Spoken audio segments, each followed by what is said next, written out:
আজ আমরা কথা বলব গণনীয় এবং অগণনীয় নামের সম্পর্কে। প্রথমে গণনীয় নামগুলো নিয়ে আলোচনা করি।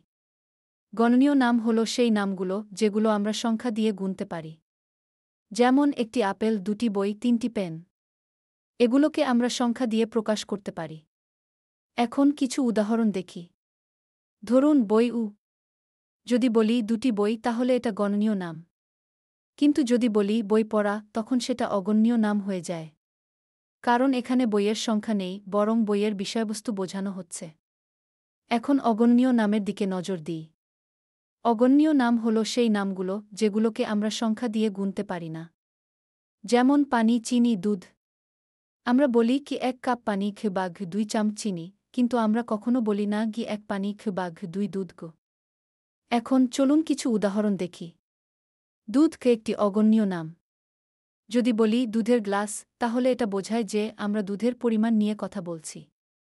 কিন্তু যদি বলি দুধের 3টি গ্লাস, তাহলে গ্লাসগুলো গণনীয় হয়ে যায়, কিন্তু দুধ অগণনীয়ই থাকে। এখন আসুন একটি ছোট কুইজ করি। চিনি কি গণনীয় নাকি অগণনীয়? সঠিক উত্তর হল অগণনীয়। কারণ আমরা চিনি গুনতে পারি না, বরং পরিমাণের মাধ্যমে বুঝতে পারি। এখন কিছু শব্দের তালিকা দেখি। গণনীয় নামের মধ্যে আছে বই, গাড়ি, মানুষ। আর অগণনীয় নামের মধ্যে আছে মাটি, বাতাস, জ্ঞান। এখন কিভাবে আমরা এই নামগুলোকে সঠিকভাবে ব্যবহার করব? গণনীয় নামের সাথে আমরা কি একটি, দুটি, তিনটি কি ব্যবহার করি?